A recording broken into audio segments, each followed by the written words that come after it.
ನಮ್ಮ ಜೀವನದಲ್ಲಿ ನಾಯಕತ್ವದ ಗುಣಗಳನ್ನು ಬೆಳೆಸ್ಕೊಳ್ಬೇಕು. ಬರೀ ಆಳುಗಳಂತೆ ಬದುಕೋದು ಬೇಡ, ನಾವು ನಾಯಕರಾಗಬೇಕು. ಆಯಿತು, ನಮ್ಮ ಬದುಕೇನೋ ಮುಗೀತು.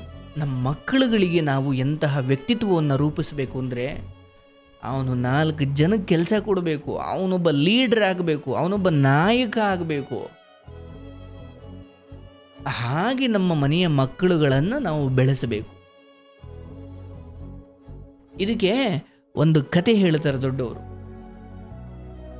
ಏನಂದರೆ, ಗುಂಡಣ್ಣ ಮತ್ತು ಕಿಟ್ಟಣ್ಣ ಇವರಿಬ್ಬರೂ ಕೂಡ ಒಂದೇ ಸಮಯದಲ್ಲಿ ಒಂದು ಕಂಪನಿ ಕೆಲಸಕ್ಕೆ ಸೇರಿದ್ರು. ಗುಂಡಣ್ಣ ಮತ್ತು ಕಿಟ್ಟಣ್ಣ ಹೆಸರು ನೆನ್ಪಿಟ್ಕೊಳ್ಳಿ. ಇವರಿಬ್ಬರೂ ಕೂಡ ಕ್ಲೋಸ್ ಫ್ರೆಂಡ್ಸ್, ಒಂದೇ ಕಂಪ್ನಿ ಕೆಲಸಕ್ಕೆ ಸೇರಿದ್ರು. ಹೆಚ್ಚು ಕಡಿಮೆ ಇವರಿಬ್ಬರೂ ಕೂಡ ಒಂದೇ ಕಾಲೇಜಲ್ಲಿ ಓದಿದ್ರು, ಅವರ ವಿದ್ಯಾಭ್ಯಾಸ ಕೂಡ ಒಂದೇ ಇತ್ತು. ಇಬ್ಬರು ಒಂದೇ ಸಮಯದಲ್ಲಿ ಕಂಪ್ನಿಗಳಿಗೆ ಸೇರಿದ್ರು. ಅವರಿಬ್ಬರು ಸಂಬಳವೂ ಕೂಡ ಒಂದೇ ಇತ್ತು. ಅವರಿಬ್ಬರಿಗೆ ಸಿಕ್ಕಿದ್ದ ಜಾಬು, ಅವರಿಬ್ಬರಿಗೆ ಸಿಕ್ಕಿದ್ದ ಸಂಬಳ ಎರಡೂ ಒಂದೇ ಇತ್ತು. ಹೀಗೆ ಕೆಲಸ ನಡೀತಾ ಇತ್ತು. ಕಂಪ್ನಿಗೆ ಹೋಗ್ತಾಯಿದ್ರು, ಬರ್ತಾಯಿದ್ರು. ಒಂದು ಪ್ರೈವೇಟ್ ಕಂಪನಿ.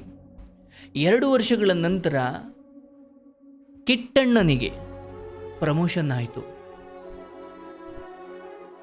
ಅಂದರೆ ಸಂಬಳವೂ ಹೆಚ್ಚಾಯಿತು, ಪ್ರಮೋಷನ್ ಆಯಿತು. ಅವನು ಬಹಳ ಖುಷಿ ಆಗಿಬಿಟ್ಟ.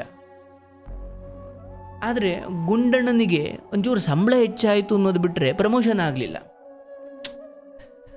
ಗುಂಡಣ್ಣ ಸ್ವಲ್ಪ ದಡ್ಡ, ಜನ ಎಲ್ಲ ಅಂದ್ಕೊಳ್ತಿದ್ರು, ಏನು ದಡ್ಡ ಗುಂಡಣ್ಣ ಸ್ವಲ್ಪ. ಆದರೆ ಗುಂಡಣ್ಣನಿಗೆ ಯಾಕೋ ಒಂದು ಸ್ವಲ್ಪ ಬೇಜಾರಾಯಿತು. ಇಬ್ಬರು ಒಂದೇ ಸತಿ ಕಂಪ್ನಿಗೆ ಸೇರಿದು. ಕಿಟ್ಟಣ್ಣನಿಗೆ ಪ್ರಮೋಷನ್ ಆಯಿತು, ನನಗಾಗಲಿಲ್ವಲ್ಲ. ಆದರೂ ಅಂದ್ಕೊಂಡ, ಈ ಪ್ರೈವೇಟ್ ಕಂಪನಿ, ಖಾಸಗಿ ಕಂಪ್ನಿಗಳಲ್ಲಿ ಇದೆಲ್ಲ ಇದ್ದಿದ್ದೆ, ಆಯಿತು ಬಿಡು, ತೊಂದರೆ ಇಲ್ಲ ಅಂದ್ಕೊಂಡು ಸುಮ್ಮನೆ ಆದ.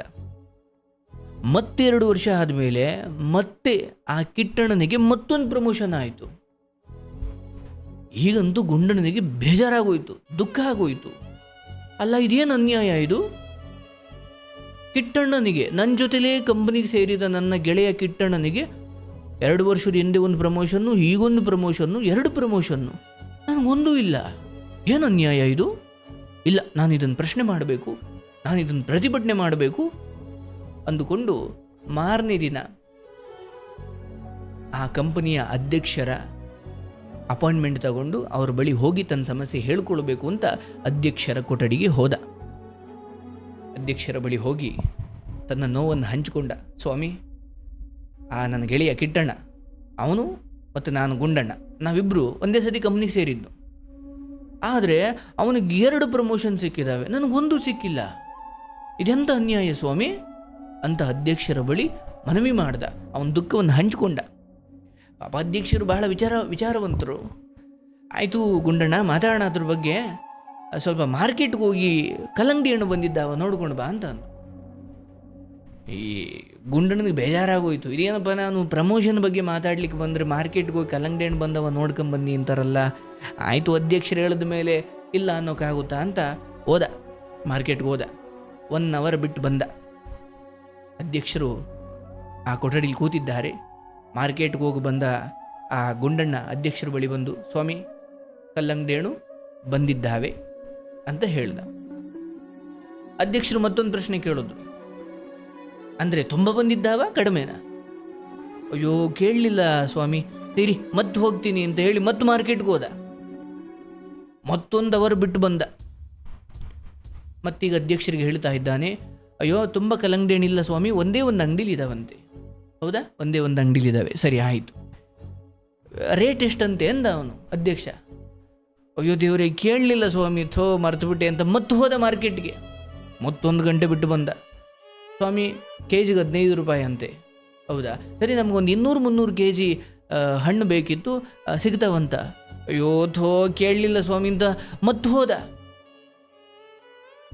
ಮತ್ತೊಂದು ಅವರ್ ಬಿಟ್ಟು ಬಂದ. ಸ್ವಾಮಿ, ಒಂದೇ ಅಂಗಡಿಲಿರೋದು, ಮಾರ್ಕೆಟಲ್ಲಿ ತುಂಬ ಸ್ಟಾಕ್ ಇಲ್ಲ, 200-300 kg ಎಲ್ಲ ಇಲ್ಲವಂತೆ, ಒಂದು 200 kg ಇದಾವಂತೆ, ಕೆಜಿಗೆ 15 ರೂಪಾಯಿ ಇಷ್ಟು ಹೇಳ್ದ. ಆಯಿತು, ಆರಾಮಾಗಲ್ಲಿ ಕೂತ್ಕೋ ಅಂತ ಹೇಳಿ ಗುಂಡಣ್ಣನ ಕೂರಿಸಿ ಈ ಪ್ರಮೋಷನ್ ಸಿಕ್ಕಿತ್ತಲ್ಲ ಆ ಕಿಟ್ಟಣ್ಣನ ಕರೆಸದ ಅಧ್ಯಕ್ಷ. ಕಿಟ್ಟಣ್ಣ ಬಂದ, ಗುಂಡಣ್ಣಲ್ಲಿ ಕೂತಿದ್ದಾನೆ. ಕಿಟ್ಟಣ್ಣನಿಗೆ ಅಧ್ಯಕ್ಷ ಹೇಳಿದ್ರು, ಅಂದರೆ ಇದೇ ಮಾತನ್ನು ಕಿಟ್ಟಣ್ಣನಿಗೆ ಹೇಳಿದ್ರು. ಗುಂಡಣ್ಣನಿಗೆ ಹೇಳಿದರು ಈಗ ಇಷ್ಟೊತ್ತುವರೆಗೂ. ಗುಂಡಣ್ಣ 5 ಸತಿ ಮಾರ್ಕೆಟ್ಗೆ ಹೋಗಿ ಬಂದ. ಈಗ ಕಿಟ್ಟಣ್ಣನ ಕರೆದ್ರು. ಕಿಟ್ಟಣ್ಣನಿಗೂ ಅದೇ ಪ್ರಶ್ನೆ, ಕಿಟ್ಟಣ್ಣ ಮಾರ್ಕೆಟ್ಗೆ ಕಲ್ಲಂಗಡಿ ಹಣ್ಣು ಬಂದಿದ್ದಾವ ಕೇಳು ಅಂತ ಹೇಳಿದ್ರು. ಆಯಿತು ಸ್ವಾಮಿ ಬರ್ತೀನಿ ಅಂತ ಹೇಳಿ ಅವನು ಮಾರ್ಕೆಟ್ಗೆ ಹೋದ. ಮಾರ್ಕೆಟ್ಗೆ ಹೋಗಿ 1-2 ಅವರ್ ಬಿಟ್ಟು ಬಂದ. ಬಂದಿದ್ದ ತಕ್ಷಣ ಕಿಟ್ಟಣ್ಣ ಅಧ್ಯಕ್ಷರ ಮುಂದೆ ನಿಂತು ಹೇಳ್ತಾ ಇದ್ದಾನೆ, ಸ್ವಾಮಿ ಮಾರ್ಕೆಟಲ್ಲಿ ತುಂಬ ಕಲ್ಲಂಗಡಿ ಹಣ್ಣುಗಳು ಸ್ಟಾಕ್ ಇಲ್ಲ, ಒಂದೇ ಒಂದು ಅಂಗಡಿಲಿದ್ದಾವೆ. ಆ ಒಂದೇ ಒಂದು ಅಂಗಡಿಲೂ ಕೂಡ ಕೆಜಿಗೆ 15 ರೂಪಾಯಿ ಅಂತೆ. 100 kg ತಗೊಂಡ್ರೆ 1200 ರೂಪಾಯಿ ಆಗುತ್ತಂತೆ. 200 kg ತಗೊಂಡ್ರೆ 2000 ರೂಪಾಯಿಗೆಲ್ಲ ಕೊಟ್ಬಿಡ್ತಾನಂತೆ. ಮತ್ತು ಅವನು ಪಕ್ಕದ ಆನಂದಹಳ್ಳಿ ಅನ್ನೋ ಒಂದು ಗ್ರಾಮದಿಂದ ಆ ಕಲ್ಲಂಗಡಿಯನ್ನು ತರಿಸ್ಕೊಂಡಿದ್ದಾನಂತೆ. ನಾನು ಕೂಡ ಆ ಗ್ರಾಮದ ರೈತರನ್ನು ಹೋಗಿ ಮಾತಾಡಿಸಿ ನೋಡಿದೆ. ಅವರು ನಿಮಗೆ ಬೇಕಾದರೆ 8 ರೂಪಾಯಿ kg ಹಿಂಗೆ ಕೊಡ್ತೀವಿ ಅಂತ ಹೇಳಿದ್ರು, ಅದರಲ್ಲಿ ಟ್ರಾನ್ಸ್ಪೋರ್ಟೇಷನ್ ಖರ್ಚು ಕೂಡ ಸೇರಿರುತ್ತಂತೆ ಅಂತ ಹಿಂಗೆಲ್ಲ ಹೇಳ್ದ. ಈ ಕಡೆ ಕೂತಿದ್ನಲ್ಲ ಗುಂಡಣ್ಣಂಗೆ ತಲೆ ಕೆಟ್ಟು ಹೋಯ್ತು. ನಾನು ಮಾರ್ಕೆಟ್ಗೆ 5 ಸತಿ ಹೋಗಿ ಬಂದೆ, ಆದರೆ ಕಿಟ್ಟಣ್ಣ ಒಂದೇ ಸತಿ ಮಾರ್ಕೆಟ್ಗೆ ಹೋಗಿ ಬಂದಿದ್ದು. ಎಷ್ಟು ಸ್ಟಾಕ್ ಇದೆ, ಕೆಜಿಗೆ ಎಷ್ಟು, ಅದೆಷ್ಟು ಅವನ ಹತ್ರ ಅಂಗಡಿಲಿ ಎಷ್ಟು ಸ್ಟಾಕ್ ಇದ್ದಾವೆ, ಮತ್ತು ಅವನು ಯಾವ ಹಳ್ಳಿಯಿಂದ ತಂದರೂ ಆ ಹಳ್ಳಿಯವ್ರನ್ನ ಹೋಗಿ ಮಾತಾಡಿಸಿ ಇಷ್ಟೆಲ್ಲ ಕೇಳ್ಕೊಂಡು ಬಂದ. ಆಗ ಆ ಅಧ್ಯಕ್ಷರು ಗುಂಡಣ್ಣನ ಕಡೆ ನೋಡ್ತಾರೆ. ಗುಂಡಣ್ಣನಿಗೆ ಅರ್ಥ ಆಗುತ್ತೆ, ಸ್ವಾಮಿ ಬರಲ್ಲ ಯಾಕಂದ್ರೆ ನನಗೆ ಯಾಕೆ ಇನ್ನೂ ಪ್ರಮೋಷನ್ ಸಿಕ್ಕಿಲ್ಲ ಅಂತ ಗುಂಡಣ್ಣನಿಗೆ ಅರ್ಥ ಆಗ್ಬಿಡ್ತು. ಅಧ್ಯಕ್ಷ ಆಗ ಬಿಡಿಸಿ ಹೇಳ್ತಾನೆ, ಅಯ್ಯ ಕಿಟ್ಟಣ್ಣ, ನೀನು ಒಳ್ಳೆ ಕೆಲಸಗಾರ ಹೌದು, ಆದರೆ ಗುಂಡಣ್ಣನಿಗೆ ಹೇಳೋದು, ಗುಂಡಣ್ಣ ನೀನು ಒಳ್ಳೆ ಕೆಲಸಗಾರ ಹೌದು, ಆದರೆ ನಿನಗೆ ನಾನೊಂದು ಪ್ರಶ್ನೆ ಕೇಳಿದೆ, ಅಂದರೆ ನಿನಗೊಂದು ವಿಚಾರ ಹೇಳಿದೆ, ಓ ಕಲ್ಲಂಗಡಿ ಹಣ್ಣು ಐತಾ ನೋಡ್ಕೊಂಡು ಬಾ ಅಂತ ಹೇಳಿದೆ ಅಷ್ಟೇ. ನೀನು ಒಂದು ಅಂಗಡಿಲಿ ಐತೆ ಅಂತ ಕೇಳ್ಕೊಂಬರಕ್ಕೆ ಒಂದು ಸತಿ ಹೋದೆ, ಎಷ್ಟು ರೂಪಾಯಿ ಎಷ್ಟು ರೇಟ್ ಇದೆ ಅಂತ ಹೋಗಿ ಕೇಳ್ಕೊಂಬರ್ಲಿಕ್ಕೆ ಒಂದು ಸತಿ ಹೋದೆ, ಎಷ್ಟು ಸ್ಟಾಕ್ ಇದೆ ಅಂತ ಕೇಳ್ಕೊಂಬರ್ಲಿಕ್ಕೆ ಹೋದೆ, 3-4 ಸತಿ ಹೋಗಿ ಬಂದೆ.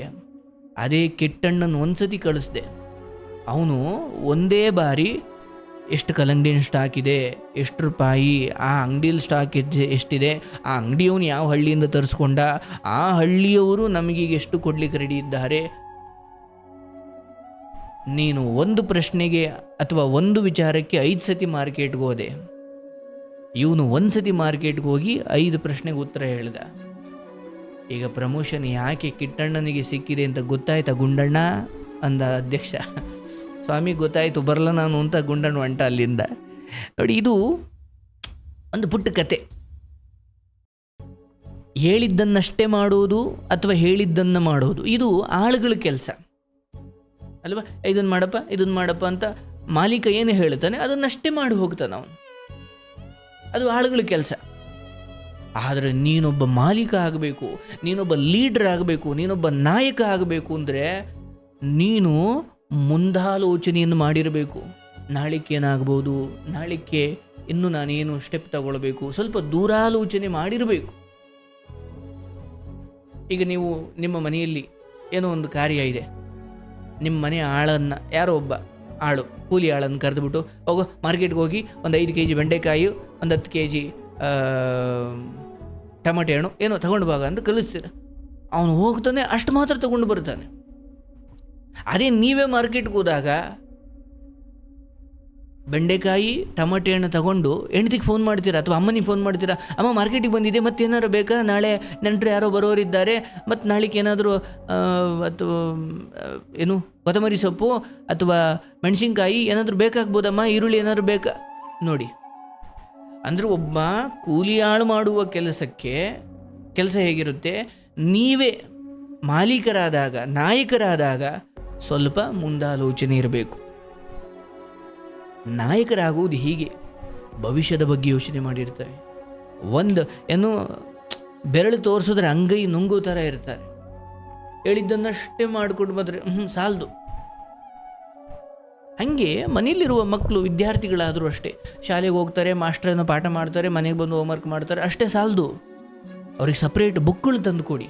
ಬಿಡುವಾಗಿದ್ದಾಗ ಕತೆ ಬುಕ್ಸ್ಗಳು ಓದಿಸಿ, ರಾಮಾಯಣ ಮಹಾಭಾರತಗಳನ್ನು ಓದಿಸಿ, ಮಹನೀಯರ ಕಥೆಗಳನ್ನು ಕೊಡಿ. ಗಾಂಧೀಜಿಯವರ ಕಥೆಗಳು, ಅಂಬೇಡ್ಕರ್ ಅವರ ಕಥೆಗಳು, ಬಸವಣ್ಣನವರ ಕಥೆಗಳು, ಅಥವಾ ದೊಡ್ಡ ದೊಡ್ಡವರ ಕಥೆಗಳನ್ನು ಓದಿಸಿ ಅವ್ರಿಗೇನೋ ಒಂದು ಈಜು ಕಲಿಸಿ, ಅವ್ರಿಗೇನೋ ಒಂದು ಕರಾಟೆ ಕಲಿಸಿ, ಸಂಗೀತ ಕಲಿಸಿ. ಬರೀ ಶಾಲೆಗೆ ಹೋಗೋದು ಬರೋದು ಸಾಲದು. ಹಾಗೆ ನಾವು ಕೂಡ ನಾಯಕರಾಗಬೇಕು ಅಂದರೆ ಸ್ವಲ್ಪ ಎಕ್ಸ್ಟ್ರಾ ಇರಬೇಕು ಬೇರೆಲ್ಲರಿಗಿಂತ. ಬರೀ ಎಲ್ಲರೂ ಏನು ಮಾಡ್ತಾರೋ ನೀವು ಅದನ್ನೇ ಮಾಡಿದ್ರೆ ನೀವು ನಾರ್ಮಲ್ ಆಗ್ಬಿಡ್ತೀರ. ಏನೋ ಸಾಮಾನ್ಯರಾಗ್ಬಿಡ್ತೀರ. ಅಸಾಮಾನ್ಯರಾಗಬೇಕು ಅಂದರೆ ನಿಮ್ಮ ಯೋಚನೆಯೂ ಕೂಡ ಆ ಕಿಟ್ಟಣ್ಣ ಒಂದೇ ಬಾರಿ ಮಾರ್ಕೆಟ್ಗೆ ಹೋಗಿ 5-6 ವಿಚಾರ ತಿಳ್ಕೊಂಡು ಬಂದಲ್ಲ, ಹಾಗೆ ನಾವು ಕೂಡ ಒಂದು ಕೆಲಸ ಹಿಡಿದಾಗ ಹಾಳಾಗಲ್ಲ, ಹಿಂದೆ ಮುಂದೆ, ನಾಳೆ ಏನು ನಾಡ್ದೇನೋ ಮುಂದೇನಾಗ್ಬೋದು, ಇದೆಲ್ಲದ್ರ ಬಗ್ಗೆ ಯೋಚನೆ ಇರಬೇಕು.